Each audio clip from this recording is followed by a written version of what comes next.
దాని తరపున ఇప్పుడున్న పరిస్థితులు అంటే ఆయన చీఫ్ సెక్రటరీ గారు ఇప్పుడు ప్రభుత్వాన్ని ఆయనే లీడ్ చేస్తుంటారు. ఎందుకంటే ఎన్నికల కమిషన్ గైడ్ లైన్స్ ప్రకారం ఆయన ఉంటారు.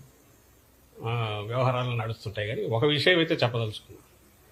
మీరు గమనిస్తే చీఫ్ సెక్రటరీ గారి మీద ఆయన్ను తప్పించాలనే టార్గెట్తో 1-2 నెలల నుంచి ముందు ఎన్నికల కమిషన్ ఆయన కుమ్మక్కని రాశారు. పాప ఆ సీఈఓను ఈయన కలిసి ఈయన ఆయన మీదన ఆయన ఈయన మీదన అది వాళ్ళే రాస్తారు. టెర్రరైజ్ చేసి సరైన మాట ఏంటంటే ఉగ్రవాదులు ఎట్లా చేస్తారో అట్లా టెర్రరైజ్ చేయడం, బెదరగొట్టడం, రౌడీ చేయడం, జులుం చేయడం. ఆ దెబ్బకు భయపడి అవతల దారిలోకి రావాలి. ఏదైనా వాళ్ళ మీద ప్రేమతోన్నా రావాలా, లేదా వాళ్ళ ముఠాలో సభ్యుడిగా వెస్టెడ్ ఇంట్రెస్ట్తోన్నా రావాలా ఆ పార్టీ టీడీపీ తరఫున, లేదా భయపడైనా కాళ్ళబేరానికి వచ్చి వాళ్ళు చెప్పినట్టు వినాలా. ఈ మూడు అది రాజకీయ పార్టీ లక్షణం కాదు.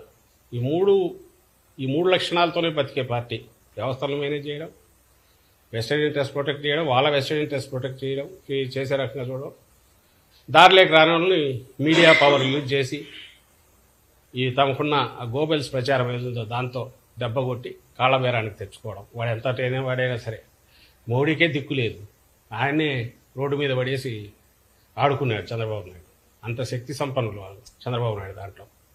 వీటితో బతుకుతున్న పార్టీ. లేకపోతే ఈ కేసులో ఆయన తరఫున మేము మాట్లాడాల్సిన అవసరం లేదు. అది రాజకీయ పార్టీ, ఆయన డిఫెండ్ చేసుకోవచ్చు, మా పరిధి కూడా కాదు. అయితే వాట్ ఈజ్ అపియరింగ్ ఆ మీడియాలో అది గమనించండి. చీఫ్ సెక్రటరీ 800 ఎకరాలు 600 ఎకరాలు 100 ల్యాండ్ గ్రాబింగ్ అని చెప్పి ఈరోజు పేపర్లలో వస్తుంది. ఈనాడులోనూ జ్యోతి రామోజీరావు రాస్తారు, రాధాకృష్ణ రాస్తారు. దాని మరుసటి రోజు ఇంకోటి కూడా వైజాగ్లో ఒక ప్రెస్ కాన్ఫరెన్స్ పెడతాడు.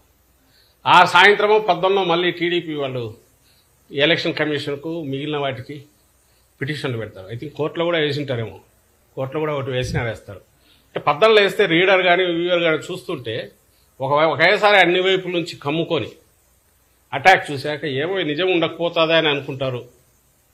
ఈరోజు క్యారెక్టర్ అసాసినేషన్ అయిపోయి ఈజ్ ఇట్ పాసిబుల్ 400 ఎకరాలు 500 ఎకరాలు ఒక అడ్డంగా తీసుకోవడము 10 రోజుల్లోనూ 100 నెలల్లోనూ సాధ్యమా? ల్యాండ్ టైటిలింగ్ యాక్ట్ పేరు మీద ముఖ్యమంత్రి మీ లక్షల ఎకరాలే స్వాధీనం చేసుకుంటాడన్న అలాంటి వాళ్లకు ఇది ఒక పెద్ద లెక్కలేక కదా. వాళ్ళు ఆరోపణలు అట్లాంటివి చేయొచ్చు, వైల్డ్ ఆరోపణలు. కానీ అది సాధ్యమా? ఒకటి.